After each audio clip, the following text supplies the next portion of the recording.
Hey, thanks for tuning in, everybody. I had a really interesting day at the Michigan Renaissance Festival today. I worked on Festival Friday, and we had a lot of kids over, and we also had a lot of regular old patrons too, because historically, as I said in my previous video, that Festival Friday historically has been known as Kids Day. Kids Day is a day where we have a bunch of kids coming in from schools on school buses for a field trip, and they have to write a report about what they learned about the Renaissance era when they come to the Michigan Renaissance Festival, or some such thing like that. The Michigan Renaissance Festival, as I stated in previous videos, has evolved a lot over the years, and it's not just about the Renaissance era in the Elizabethan age, the late 1500s, early 1600s. It's also about a lot of other different cultures and modern Renaissance festival culture, I'll say it that way. It's kind of like a fantasy festival. It also embraces wizards. It also embraces Hogwarts. It embraces other kinds of fantasy things. Even steampunk can be found at the Michigan Renaissance Festival. But it was a lot of fun today. We had wonderful crowds, and it was very unusual because the first show of the day I had at the Michigan Renaissance Festival, my first show was a 10:30 in the morning show, and that's typically my slowest going show.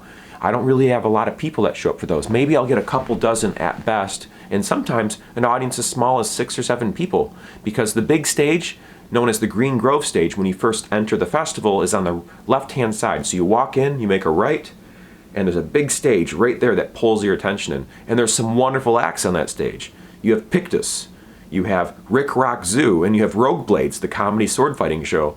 And they've been there at the Green Grove stage for years, and they do a wonderful job holding down that stage. If you keep going forward, you'll see where I used to be. There's a little stage with 2 rooks, wooden rooks from like chess on either side. And I would sit on that stage and I would do shows all day, and my cart would be parked next to it, and I would sell these acrylic balls there.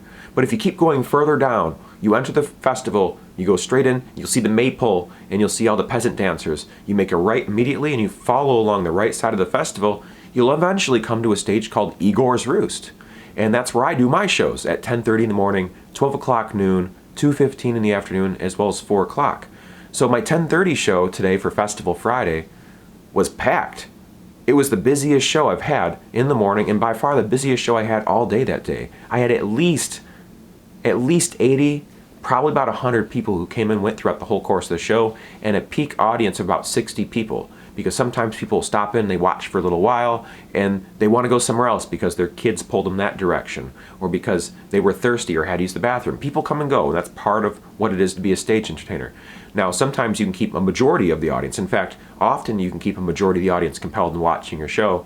And it was wonderful because most of the audience did indeed stay there for the duration of the show. But yeah, the hats were actually pretty good. Hats meaning the donations that people give you at the end of the show, because that's how we make a majority of our income at the festival, is collecting donations from people. I also sell the balls there, so I sell balls, I collect donations, and then I also get people to subscribe here to my YouTube channel. And if you've seen my show today, thank you very much for subscribing to my channel. If you see me at any other point throughout the Michigan Renaissance Festival, thank you for subscribing to my channel, and thanks for watching my content. I know I'm all over the place. I post about a lot of different things. And today I just wanted to express my gratitude for being able to participate in the 2021 Festival Friday. I had a wonderful time, and thanks very much for being wonderful audiences. I was beside myself because for Kids Day I can usually expect a lot of kids asking a lot of questions and interrupting my show, and sometimes getting on stage or trying to upstage me, or sometimes smacking the balls out of my hand. Kids will be kids, and that's to be expected. But I think today I did a wonderful job by attracting a crowd and commanding the respect of the audience and taking them for a good ride.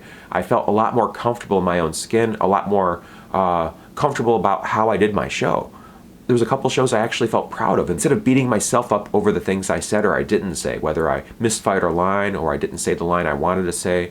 So overall, it was really good day in that sense. Now, I've also been talking about synchronicities here in my channel, and I've been having a wonderfully large amount of strange and unusual synchronicities going on in my life, including some strange synchronicities with people that begin with the letter J-O in their name. So Joe, Jolene, Lori Jo, what else we here? We have Joanne, we have Joni, my mother, We have Jonathan, the Pahuli, the fellow who's watching over me and helping me out with my show, who did filming of my show here today as well. I got some good footage of myself doing my comedy rope walking act as well as my contact juggling show.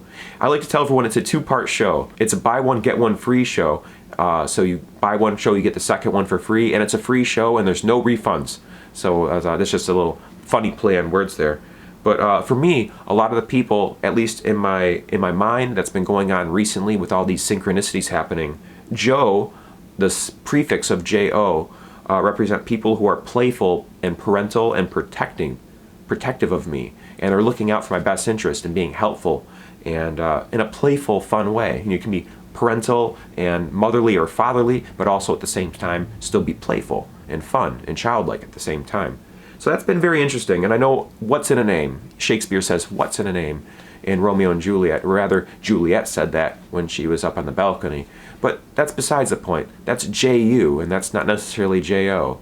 And that doesn't matter. The point is that I've been going nuts and crazy about all these synchronicities happening in my life, and they've been very fun to entertain them. Now, I'm not falling down the rabbit hole. I'm not becoming part of some cult or anything like that, and I feel like I'm of sound mind. I'm skeptical about what I'm witnessing, but it's just very interesting to see these patterns jumping out at me. And it doesn't just stop there. People's whose names end with I-N-A or Ina. I have my friend Irina. I have my girlfriend Nina. I have a number of other people, Tina, who have been playing the role of being very thoughtful and teaching me things. And I'm learning things from these people, and also testing me, testing my patience, testing my ability to keep a level head, and testing my ability to become a better person. And these are really healthy things. It's really healthy to go through these tests and to learn from them. And they're teaching me things. And I'm really grateful any opportunity I can learn something new, because I love learning new things and I love sharing things with people. And that's part of what makes this channel what it is I like to teach people how to teach themselves. This, for instance, this is the art of contact juggling. And this is what I'm best known for at the Michigan Renaissance Festival, and even in the southeastern area of Michigan. I'm TheAmazingFlec, and I've been doing the contact juggling, like you're seeing here, since I was 16. And I've taught thousands of people how to do this. And I take pride in sharing my art and my craft with other people. Now, there's some other entertainers out there, there's some other people and other artists that have criticized me for sharing all the secrets and showing people how it's done. And that doesn't bother me. That doesn't bother me because I like sharing what I know. It's an art form, and I want to share it with other people because I ultimately want people to get what I've gotten out of doing the art. Not just showcasing it for other people, but what it's done for me personally. This has helped my motor skills. This has helped my ability to speak clearly, or more clearly. I used to stutter a lot when I was younger, and shake more when I was younger too. This has helped my ability to focus more. I've gotten so much out of the circus and flow arts, and I love sharing things like this even too with people. How to spin things on your finger. This is called pediddling. And you can figure out how to do this if you visit my playlist section here on my channel and click on the Circus and Flow Arts playlist section, and I'll teach you how to teach yourself how to pediddle things, or how to juggle balls, or how to juggle clubs, and so on and so forth. And I post about so many other things on my channel, as you may or may not know. You can go to my playlist section and see all the things I posted so far this year, and I've organized everything into playlists to make it easier for you to find something that may or may not pique your interest. And I think that's where we're on this video here tonight, folks. Thanks for watching. There's a bunch of synchronicities going on in my life. Festival Friday at the Michigan Renaissance Festival went absolutely wonderfully. I have some video footage I would like to edit and put together some snippets of the shows that I've done at the Michigan Renaissance Festival. Maybe I'll post one here, nice and short and condensed version of my show. I don't want to give you the whole thing. I want you to come out and see my show at the Michigan Renaissance Festival. It's nothing like seeing something live, not just on YouTube.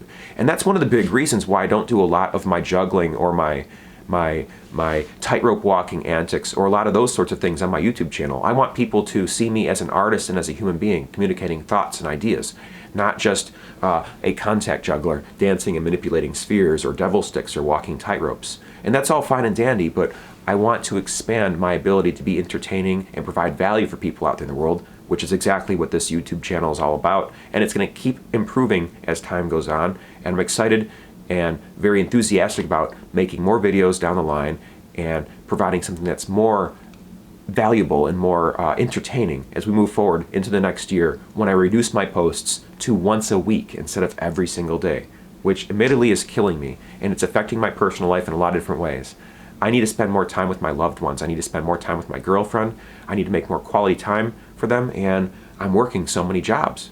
I'm working so many jobs and I'm overwhelmed. I'm doing the best I can, and that's all I can do. So, with all that being considered, I'd like to leave you with a couple of words of unsolicited advice that I should probably take myself.